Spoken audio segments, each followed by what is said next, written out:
আমাকে শোকজ করা হলো এবং সেই শোকজের সংবাদ জাতীয় গণমাধ্যমে প্রচার করা হলো, আমাকে ভিক্টিমাইজ করা হয়েছে আমি যেটা মনে করি। আমি নির্বাচন কমিশন কার্যালয়ের সামনে ভোটের প্রচারণা চালিয়েছি এই মর্মে এবং লিফলেট বিতরণ করেছি মর্মে আমার নামে এই তথ্য প্রচার করা হয় ঢাকা পোস্ট নামে একটি সংবাদ মাধ্যমে। সেটার বরাতে নির্বাচন কমিশনের পক্ষ থেকে আমাকে শোকজ করা হয়। তো আমরা এখানে জবাব দিয়েছি।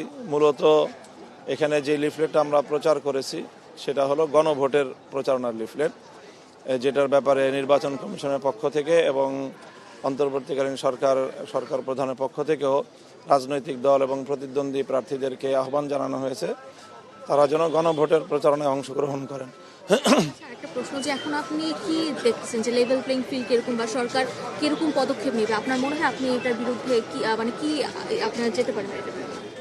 আমরা তো পরিষ্কারই দেখছি যে এই ধরনের একটা ঘটনা, যেটা আমি নিজে শিকার, আমি একটা দলের প্রধান, একটা জোটের একজন শীর্ষ দায়িত্বশীল, আমি সেই জায়গা থেকে একটা তুচ্ছ ঘটনা এবং যেটা সম্পূর্ণ বিভ্রান্তিকর একটা সংবাদ, সেই সংবাদ যাচাই বাছাই ছাড়াই আমাকে শোকজ করা হলো এবং সেই শোকজের সংবাদ জাতীয় গণমাধ্যমে প্রচার করা হলো, আমাকে ভিক্টিমাইজ করা হয়েছে আমি যেটা মনে করি।